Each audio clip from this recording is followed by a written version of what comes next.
So yan mga kaibigan, so gagawa tayo ulit ng ating bira-bira or ganti-ganti or undak-undak. So ang gamit natin na hook ay number 568. Ayan o.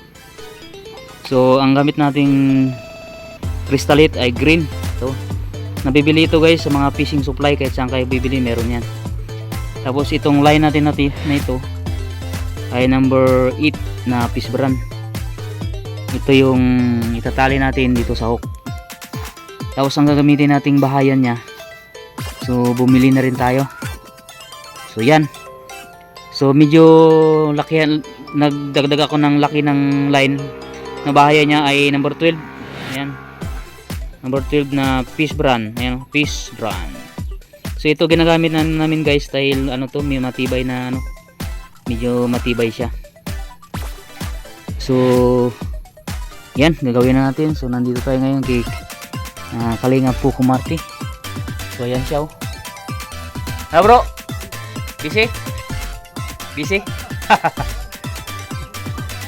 Ayan, nadilig ng kanyang halaman. So tayo ay gagawa muna ng bira-bira para paglaot namin sa bukas ng hapon, meron kaming gagamitin. Ayan oh.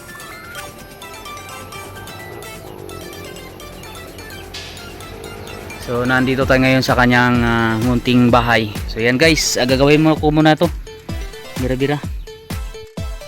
Yan.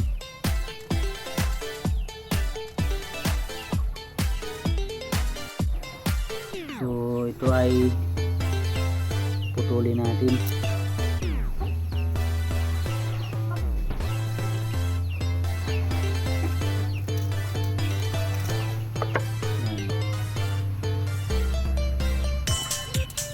So ito yung makagaspang niya, hindi ito kinukuha guys. So ang kinukuha ito yung manipis. Yan o. Yan. Para magbuo siya, lawayan natin. Yan yun, ano yun muna guys. Himahimayin nyo muna ng ganyan o. Yan. Mga ilang hibla. Basahin nyo. Tapos ganyan, makukuha kayo ng line, kuha kayo ng hook. Yan, talian na natin, ilapat nyo ng ganyan, tapos gawin nyo ganyan. O yan na siya, isa, dalawa, tatlo. So yan, pitin nyo dito para hindi siya magano.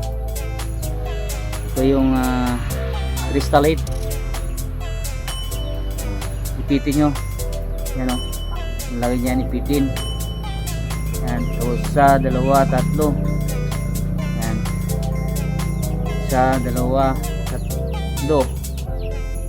Tatlo lang guys ha, depende sa inyo kung ilan ang gusto nyo. Sa akin tatlo lang, hilain nyo. Yan ang kalabasan nya. O yan o. Yan. Yan na siya guys. Tapos putulin nyo ito yung line na sobra. Okay, pantayin nyo yung haba ng ano, stalit. Tingnan nyo guys, yan na siya. Ayun. Tapos ano lang siya, dalawang ganito lang. Nakadepende, yung iba ganyan kahaba. Pag pang ano guys, pang talakitok sa laot ganyan, pero madalang ang kawil nun. Akin kasi pang gulunggong, ganyan lang haba. Yan. Ha? Ah, sige. So yan. So yan guys siya. So sa akin, ang ginagamit ko ganyan lang kahaba. Sa 1 pulgada lang. Yan. O sobra. Bubuhol ko yan dito. Pag gumagawa ko guys, binubuhol ko na kagad yan. Yan. So medyo matagal gumawa nito kung hindi pa kayo sanay. Yan, ganyan lang sa kaba. So ayan. O, di ba? Bago ito itatali doon sa ano, line. Sa amin, yan na siya. So ang pagitan niyan, ganyan lang ang layo. Yan, dikit-dikit Para pag hinila mo yung isda, ganda, parang ilaw, ganda tingnan. So yun, gagawin na natin. Matagal-tagal ito gawin guys, tiyaga lang tayo. Yan. Pero kapag sanay ka na, baliwala na ito gawin. Sa una lang mabagal kay siyempre hindi pa kabisado. Yan, sa akin ano, medyo okay na kay palagi ko nang ginagawa to. Kaya medyo mabilis na. Ayan oh, ganyan lang. Para mabilis nyo hilain, gamitan nyo ng ngipin. Oh, di ba? Mas mabilis. Oh. Yan ang mga technique guys. Gamitan nyo ng laway. Yan, para mabilis. So, di ba? Sabay buhol, dalawang ikot. Tapos hila. Oh, tansyado na yan guys, ang haba niya, no? Tansyado na yan. Putol. Oh, nakadalawa na tayo. Yan, dalawa. So yun, tapusin ko na kasi kung videohan ko lahat ito mahaba. Abangan nyo mamaya, tatalian natin.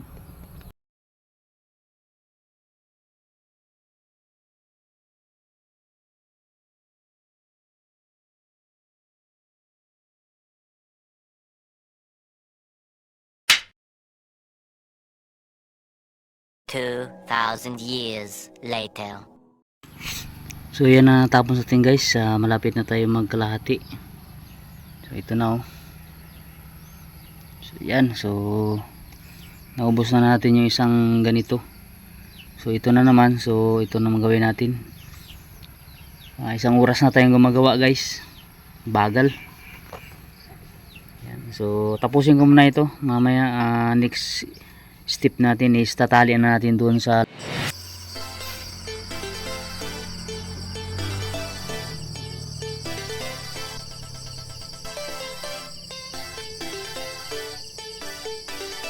dilim na, hindi na natin makita.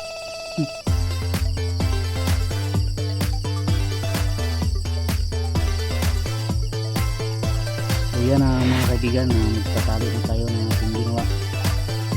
Almost 2 oras kalahati na tayo dito. Gabihan na tayo, kanina maaga pa tayo. 4:30 yata yun bro, diba? Dito pa rin tayo kay Kalingap Kuko. So ayan, i-share ko lang yung pagtali ko. May nagtatanong kasi. Ayan, ganyan lang. Ito yung hook natin ha. Ayan, mayroong ginawa natin na ano. Ayan, suot natin yan. Yan ang layo niya.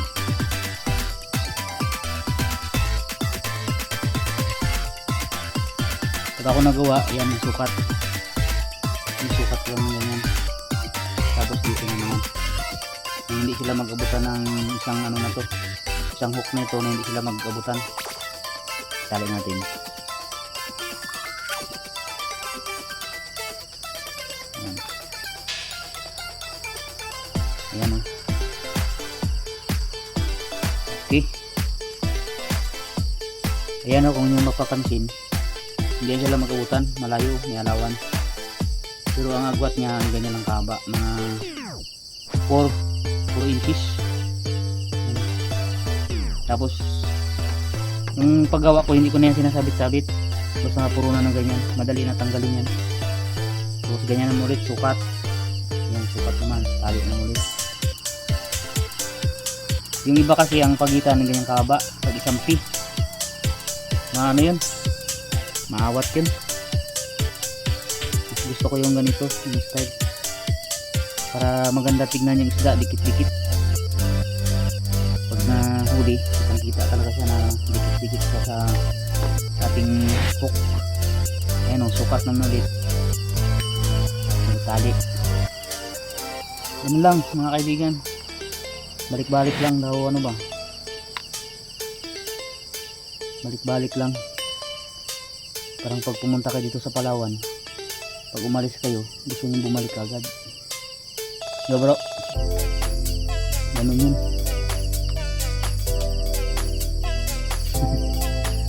Yan, share ko lang yan mga kaibigan. So nakikita nyo naman, sa mga vlogs natin kung gaano karami mga nahuli nating anong tawag yan, sardines or galunggong. About sa mga foreigner is sardines, ang tawag nila sardines.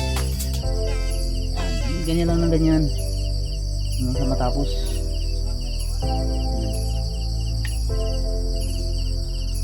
Okay, di ba? Simple.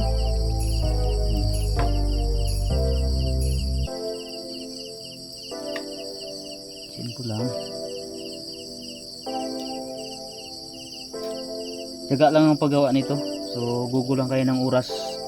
Almost 2 hours o 1 hour. Pag mabilis 1 hours lang to eh. Pero hindi kasama yung pagtali ng ito. 1 hour yung pagkabit lang ng kristalit paggawa. Pero yung iba ito mabibilis to, mga sanay. May mga sanay na itong gumagawa. Pati maraming style ng paggawa nito. Meron yung tatawag nilang utso, yung ginasuot lang yung hook. Butterfly din ang paggawa. Hindi lang ako nagagawa ng ganun kay gusto ko pang matagalan na gamit. Yun kasi na yun natatanggal. Pag gumamit kayo ng ganito, pagtapos nyo gamit, tugasan nyo pagdating sa bahay ng tabang para hindi siya kalawangin. Hindi kayo gawa ng gawa. Oops, sumabit na. Yan, ganyan lang oh. Ganyan lang oh. Pag tinanggal nyo yan, hindi yan sasabit to. Yan oh. Makikita nyo naman sa mga vlogs ko pag nagtatanggal ako ng ng hook sa purunan. Yan, ganyan lang yan. Marami ito. Isang box tong ginawa ko 80 piraso. Pero mag-aiwan ako ng para kay bro. Huwag bro, hindi ko alam yan. Ha? Hindi naman alam. Gawa. Hindi ba? Pag gamitin ba? Diba hindi ka pa makalawat ba? May sugat ako. May sugat pala si Kalingap Kukumarte sa paa niya. Baka magtanong kayo kung bakit hindi siya nakasama sa mga sunod na vlogs natin. So nagpapagaling siya ng paa niya. Natusok ng kalaykay yung bakal. So hindi pwedeng basain yun, kaya hindi siya pwedeng makasama pa. Pag gumaling bro, isyan. Oo. Mga isang linggo no? Sunod na Sabado. Oo, sige. Pagkalma pa. Sana kalma pa. Pero na ito guys, na to, kalma na to. Ilang buwan ba hanggang kailan ba yung kalma? Tuloy-tuloy nito hanggang September. Kasi kailan pabago-bago din siya, no? Pag lang yan, maglakas lang yan pag may bagyo. Lindol yan. Bagyo, may mga sakuna na hindi natin inasahan. Ganun.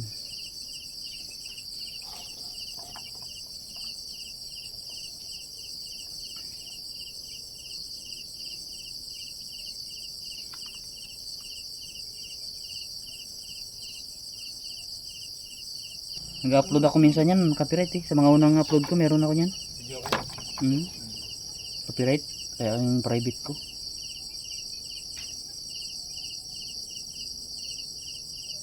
Account ka pa? Ha? Oo. Yun po na. So ayan mga kaibigan, so natapos na natin. Yan ang itsura niya, puro kawil. Puro kawil. Ilaw yata, against the light. Mga yata wala nang ilaw. Ayan. So yan, abangan nyo guys ang paggagamit natin ito. Turbol ito, lahat ito may isda itong nangyari. Huli. Ayan, sa sunod talagang nakadali na tayo ng maraming isda. So yan, nandito na lang muna. Tapos na rin tayo. Bali 80 piraso ito guys. Ang naikabit ko ay nasa 70. Ayan, ito yung sobra niya. Kaya marami-rami ito. Alamin natin, abangan natin kung anong mangyayari dito sa gawa natin na to. So yun, lipit na tayo ng ating gamit. So dito pa rin tayo kay Kalingap Kukumarte. So yan. Ipitin ko muna yung aking inalian. So ayan, grabe kapawis. Tapos din tayo mga kaibigan. Ito ang ginawa natin, no? Yan. Nag-umpisa tayo ng alas 4:30, natapos tayo ng 7:30 yata. 7:30 na, no? Anong oras na, bro? So, ay, rasutso?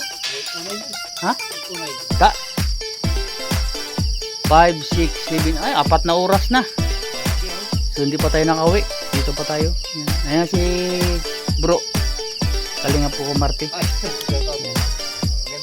Magandang gabi Yan. mga kalingap. So, shoutout nga pala sa ano, sponsor nito. Sino ngayon, bro? Winston Duran. Yan, shoutout kay Winston Duran. So, tag-isa kami dito. So, sa kanya yung dalawa yung sa akin. So, yan. Gagawin namin to, gagamitin namin to pag naglaot kami. So, abangan nyo pala, lalaot kami sa Sabado. Sabado kami, hindi makakasama si Kalingap Kuko dahil yung paa niya ay nadali. Yun, no? Natusok ng kalaykay ng ano, yung pangkalaykay sa damo, mga linis. Natusok, mga ganyan kalalim. Abangan nyo na lang sa upload niya. Yan. Suportahan nyo pala yung kanyang channel na Kuko Marty. Yan. Thank you. At salamat din sa lahat ng viewers ko na nag-aabang dyan. Sa mga viewers ni Kalingap Kuko Marty. Salamat sa lahat ng mga walang sawang sumusuporta sa amin. So yun, shoutout sa mga taga rito sa Kabarangay Kabayugan, Puerto Princesa City, sa buong Palawan, shoutout. At shoutout din sa ano, sa mga kasamahan ko sa trabaho, sa maintenance, at sa buong PPUR na mga trabahante yan, shoutout. So yun, shoutout din kila Ma'am Jus Ugalde, Sir Yam Clemente, kila Nanay Binilda, kay Nanay Esperanza, sa mga OFW, lahat-lahat na. So hanggang dito lang muna ang ating vlogs. Salamat po kay bro. Bro, Ben na lang, Ben. Okay. Oh, Salamat po. Yan. Ayun, pumasok na rin sa aking channel. Thank you very much. yun, Boy Palawan Fishing. yan. So, kapatid na Kalingap, kapatid na Yam Clemente, shoutout daw, sabi ni Kalingap Kuko Marty. So siya, kasama ko siya ngayon. So yun, dugtungan ko na lang ito yung vlog ko na ito ng ano, ng about sa pagbira-bira ko para ayos. So yun, hanggang dito lang muna, in babus.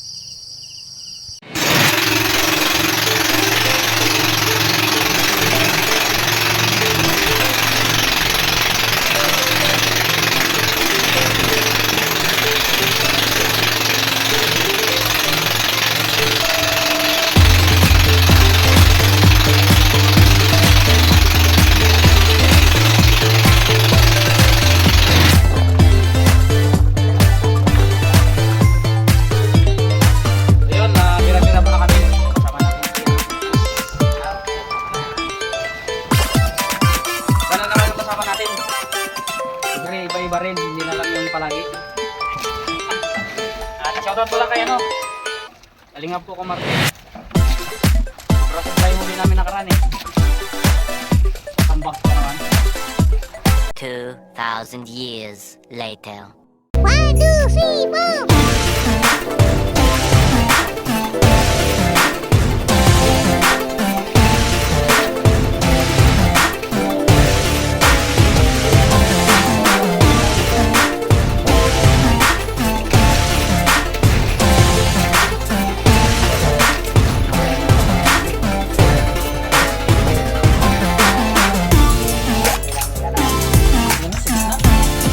Yung baba kasi pagkababa